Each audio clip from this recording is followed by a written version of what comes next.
মার দেয়, যেটার কারণে আমি একটু সরে গিয়ে আমার ক্যামেরায় পড়ছে। ওই সময়ে আমার চোখের সামনে ফায়ার হচ্ছিল, সোনালী ব্যাংকের উপরে উঠে গেছি, অ্যান্ড সোনালী ব্যাংকের উপর থেকে আমি ফায়ার করতেছি, এমন ছবি নিয়েছি, এমন ভিডিও নিয়েছি।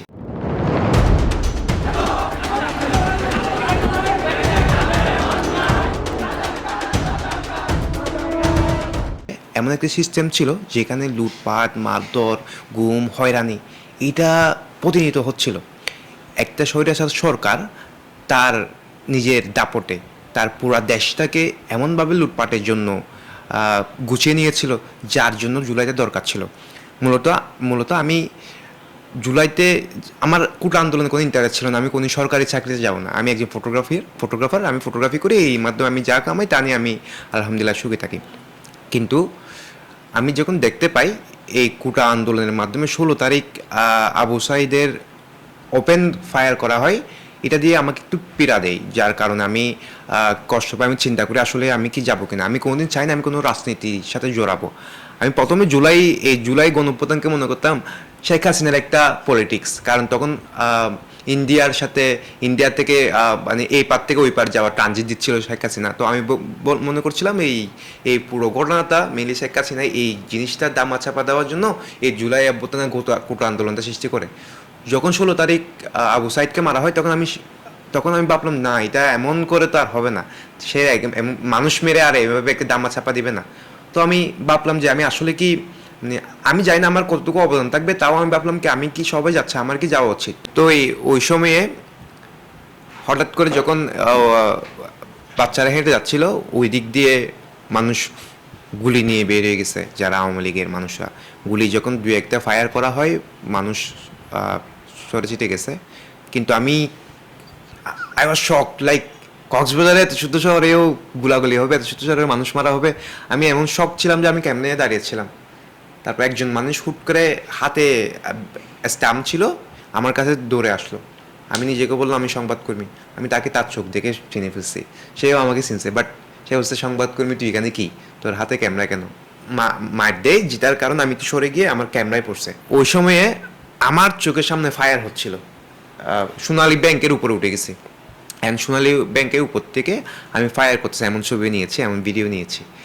তো এই ছবিটা 18 তারিখ রাতেই আমি পোস্ট দিই যে এইভাবে কি কক্সবাজারের মতো ছোটো শহরেও গুলাগুলি হবে। এই 18 তারিখ পোস্ট দেওয়ার পর ওই দিন তো আরও অনেক ঝামেলা হয়েছে, বিএনপি অফিস পুড়িয়ে দেওয়া হয়েছে। আমি বাহার ছিলাম, পরে 19 তারিখ কারফিউ দেওয়া হয়, সুরেজ সাইড দেওয়া হয়, দেখার সাথে সাথে মেরে ফেলা। তো আমি বলেছিলাম যে আমি আসলে বেরোবো কিনা, আমি একটা ছবি পোস্ট দিয়ে দিয়েছি, কারফিউ দিয়ে দেওয়া হয়েছে। আমি আমার ফেসবুকে তখন অলরেডি নেট অফ, আমি কোনো মতোই মানে ফেসবুকে এটা ঢুকে আমি এই ছবি ডিলিট করতে পারবো না। আমি মনে বলেছিলাম কি আসলে আমার উপর কোনো হার্ম হবে কিনা। দেন পরে আমার কিছু ছাত্রলীগের বড় ভাইদের সাথে দেখা হয়, তারা বলে তোরা এগুলা কেন করতেছস, তোদের কোনো এগুলা তোদের জীবন যাপনের মায়া নাই, তুই ছোটোখাটো ফটোগ্রাফি করে জীবন কাটা, এগুলা করে কেন জীবনের উপর রিস্ক আনতেছস। তো আমি তাও ভাবলাম যে না, এমন করা আসলে ঠিক না, যে মানুষ মারা তো ঠিক না। তো ওই দিনে তো দুজন মানুষ কক্সবাজারে মারা যায়। তো এগুলো আমাকে অনেক কষ্ট দিচ্ছিল। সে যদি মানুষ মেরে যদি কোটা কমায় দেয়, এটা তো আর হবে না। এটা তো বিচার হওয়া উচিত, মানুষগুলো বিচার হয়। তো পর 9 দফা দিই আমরা, 9 দফা দিন আন্দোলন নামলাম। তারপর আসে এক দফার পর আন্দোলন নামলাম। এরপর পুরা ঘটনা শেষ, পুরো আন্দোলন হাসিনা পালাইছে, তাদের একটা দেশ নতুনভাবে গঠন হওয়ার সুযোগ। আমি হারিয়ে গেছিলাম, এটা আমার চোখে ফায়ার হচ্ছিল। ওই দিন হতে পারে আমারও ফায়ারটা আমার গায়ে পড়তে পারতো, আমি জানি না কেমনে বাচ্চা আমি দৌড়ে সোনালী ব্যাংকের উপর উঠে গেছি। সেখানেও মানুষ আমাকে অলমোস্ট, আমি যখন ওইখান থেকে ছবি তোলার চেষ্টা করতেছিলাম, তখন মানুষ আমাকে দমক দিচ্ছিল, না ছবি তুলিও না, আবার উপরে ফায়ার করবে। কিন্তু অনেক সাধারণ মানুষ ছিল, তাও আমি সাহস করে কিছু ছবি তুলেছি।